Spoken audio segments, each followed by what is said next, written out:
hey, the other day, a friend of mine, Alex, called. He said, sorry to bug you at work, but I hear you're the amp guy. He says, I have this great Allen amplification amp, and it started making weird noises. So I suggest he nip down to the local guitar store and get a couple of preamp tubes.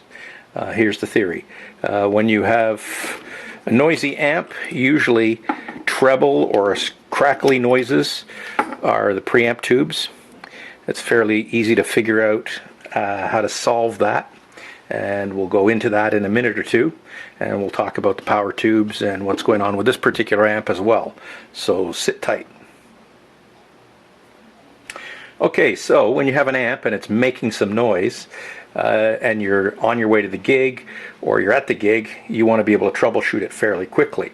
So the key thing to understanding any amp is, any tube amp, is wherever the input jack is, that first nearby preamp tube, which could be way up over here under the chassis, or in a fender type scenario, it's on this edge of the chassis, the back, but directly across from that input jack.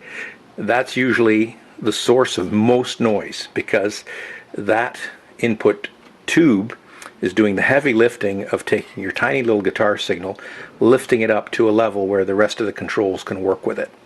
So, in a pinch, put a brand new, fresh, known good tube in this position, and you're good.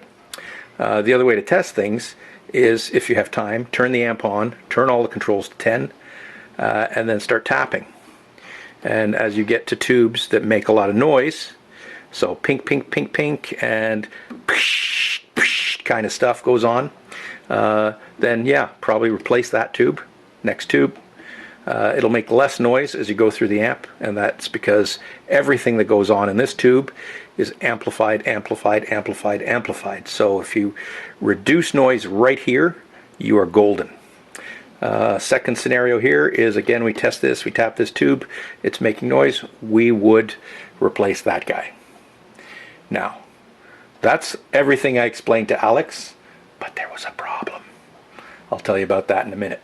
So my friend Alex went down to the guitar store, he got a couple of tubes, trucked back on home, put his new tubes in his amp, fired the amp up, started playing guitar, and about 5 minutes in, he noticed a lightning show happening in one of the power tubes, and then the whole amp shut down. So he calls me up in a bit of a panic, and he's like, I think something's going on here.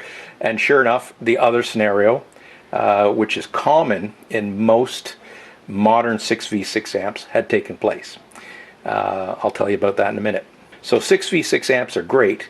The way Leo Fender ran them, he really pushed them to the edge of their capabilities in terms of the plate voltage versus the current he was trying to get out of them. The designers designed these tubes for about 380 volts, and Leo Fender's amps, most of them run over 400 volts on this kind of power tube.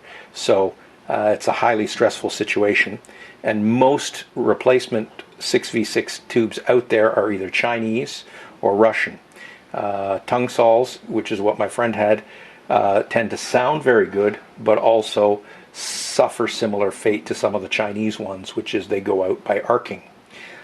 Personally, I like the JJs, which are these guys, because under almost no circumstances have I had a failure of a JJ tube. So what happens is, if you see your tube arc, so big blue flash, you'll find your fuse is blown. So what you want to do is you want to remove the fuse and check it, and you should be able to see a thin wire in there. In this case, this small amp, it's a 2 amp fuse. Now you never, ever, ever, under no circumstances, want to exceed the fuse rating of that 2 amp fuse. Under no circumstances. And that's because if you were to do that and just go, oh, problem with the fuse, and replace the fuse and not address the tube issue, now you've removed the safety mechanism that's keeping that tube that's acting up from burning your amp. So you never want to go there. So what you want to do is you'll always have on hand, with your extra guitar strings and things like that, a couple of 2 amp fuses, whatever your amplifier requires. And if you ever run into this situation, the correct fix is to remove the power tubes and then replace the fuse. Turn the amp on and sit and wait a few minutes and turn the amp off, pull the fuse out again and check if it's still good. If it's still good, most likely you have eliminated the problem. So at that point, tubes like this that had failed would go directly to the garbage bin. You never want to put them back in an amp again. Special note about the rectifier tube. A great test of a rectifier tube is to leave the rectifier plugged in, leave the fuse in, turn it on. In other words, I always get asked this, how often should I replace my rectifier tube? And the correct answer is probably never. Now I'm exaggerating, sometimes they do arc over like the 6v6s, but that's fairly rare. Generally speaking, it's more modern tubes. So if you're lucky enough to have an old amp with a Muller GZ34 or something like that, it's very likely that tube will last longer than all of us. As long as your pilot light comes on and your fuse doesn't blow, your rectifier tube is probably good. So you can 99% of the time ignore that. Although, having said that, sorry, let me repeat that. Always buy new tubes because we want the tube makers to make money so that they can make us more tubes next year. Okay. So, assume these are our brand new tubes. We've gone to the store. We've tested our fuse without any tubes in the amp. And we make sure we line up the keyway. And the keyway is just that little nub that matches up with a corresponding nub in the socket. And once it lines up, it slides in beautifully. And that keeps the pins aligned correctly. Questions I get asked all the time, and I'll try and give you the best answer. How often do I have to bias my amp? When I change power tubes, do I have to bias my amp? Well, I'll tell you about this guy. This amp was made in 1962. I don't know how many sets of power tubes it has had in it. About 2.5 years ago, I finally got around to doing full service on it, meaning I went out and got the very expensive CE distribution reproduction can capacitor, did the repair the right way, installed some new 6v6 JJs, new GZ34, and did not bias the amp. Now on an amp like this, the bias is not adjustable, and from what I can tell from having looked at the amp, we have a 57-year-old amp that no one has ever adjusted the bias. And the reason for that is because Leo Fender did not put a bias adjustment in this amp. His intention was that you could go to the corner store when TVs were tube powered, buy a new pair of 6v6s and drop them in the amp and play. That was the way the amp was designed. You may find some different tones or some better tones by adjusting the bias, but for 99% of these situations, this amp was well designed in the first place. If the tubes you get don't work with this amp, you probably need different tubes.